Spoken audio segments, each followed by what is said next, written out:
Assalamualaikum warahmatullahi wabarakatuh. Alhamdulillahirrabbilalamin. Pada pagi hari ini kita akan melakukan pembelajaran secara online untuk mata pelajaran fisika, fisika lintas minat. Karena kalian adalah kelas 4 IPS atau kelas 10 IPS. Jadi pembelajarannya fisikanya adalah fisika lintas minat. Perlu saya sampaikan bahwa untuk KKM-nya itu adalah 68. Nah, nilai yang diambil nanti ada nilai tugas dan juga ada nilai ulangan harian.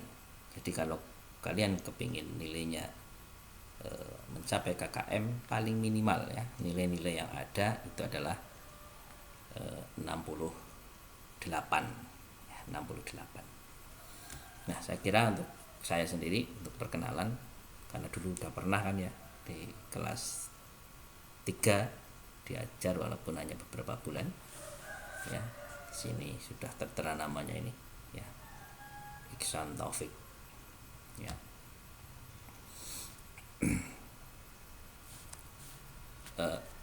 Fisika itu adalah salah satu cabang ilmu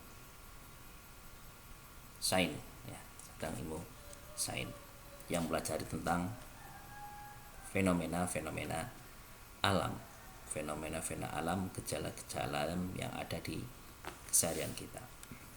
Dan kita tahu bahwa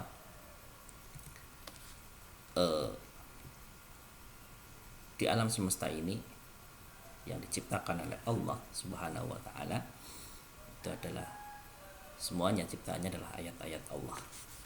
Dan ayat-ayat Allah ini dibagi menjadi dua, yaitu ayat qauliyah dan ada ayat kauniyah ya.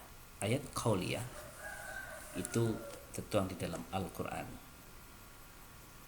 ya. Di sini Al-Qur'an berisi tentang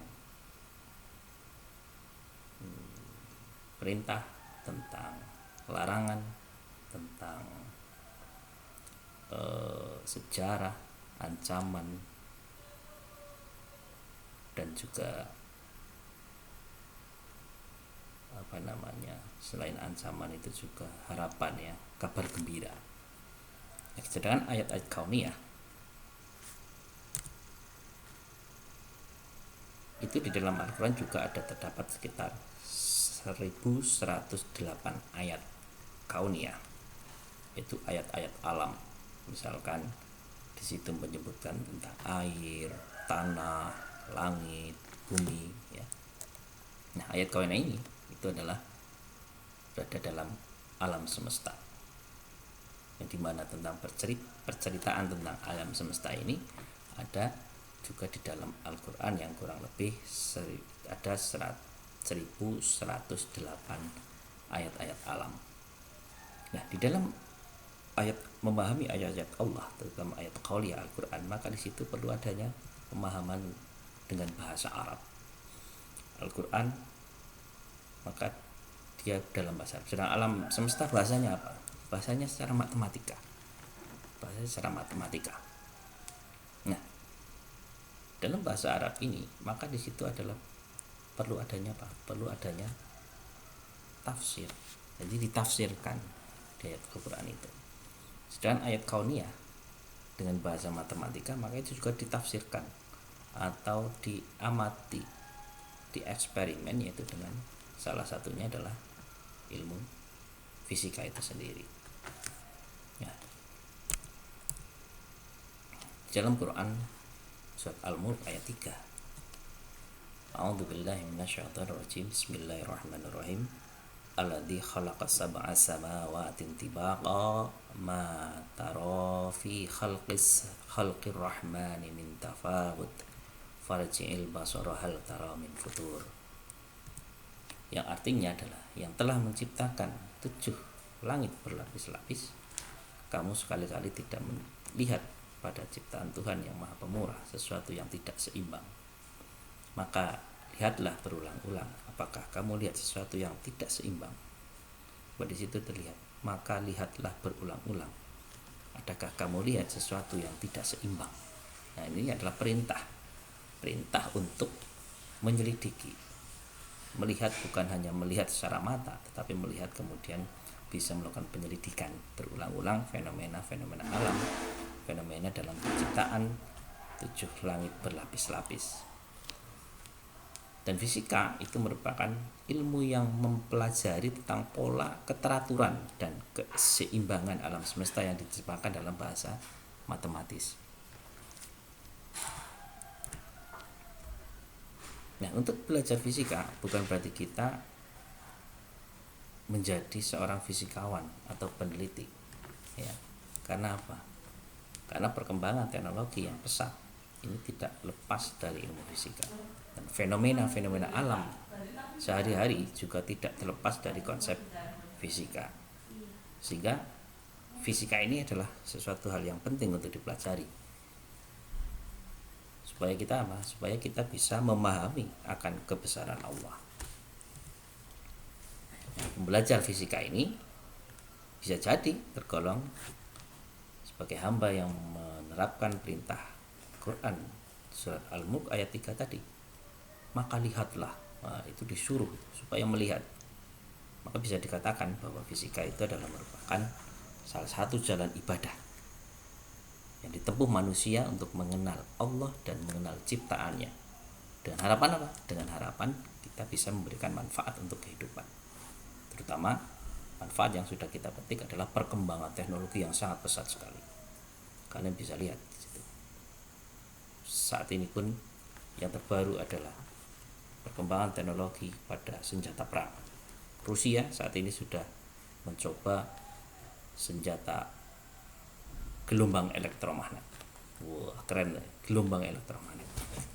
Dia memakai gelombang elektromagnet.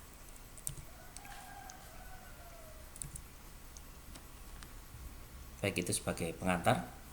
Kemudian untuk masuk kepada bab yang pertama, yang kita pelajari adalah hakikat ilmu fisika dan prosedur alam.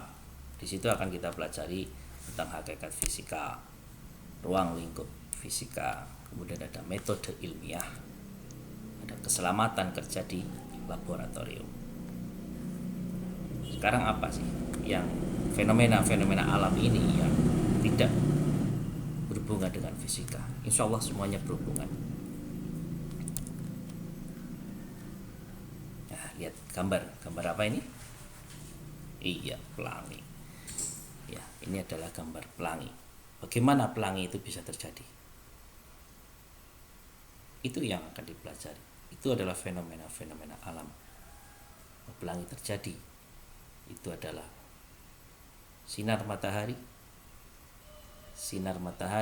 yang merupakan sinar monokromatik, kemudian dipendarkan menjadi sinar polikromatik, itu banyak warna.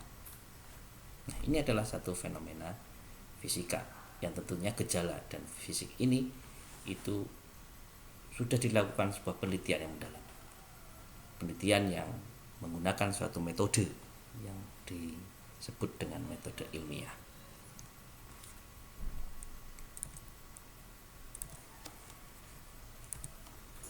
Nah, fisika itu adalah salah satu cabang ilmu alam yang mempelajari tentang gejala-gejala dan sifat-sifat fisik suatu benda. Fisika itu juga mempelajari tentang sifat dasar benda seperti gerak, gaya, energi, panas, bumi, cahaya, bahkan sampai hal yang gaib, atom, struktur atom, ya.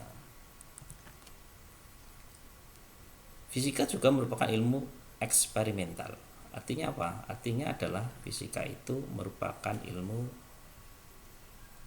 yang jika ditemukan suatu dasar pemikiran, maka fakta atau fenomena itu dilakukan pembuktian, harus dibuktikan.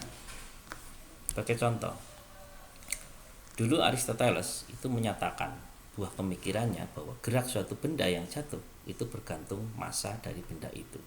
Maksudnya apa? Ini adalah pemikiran Aristoteles. Maksudnya adalah ketika ada misalkan dua buah benda yang dijatuhkan dari ketinggian yang sama tapi massanya berbeda. Misalkan massa 1 kg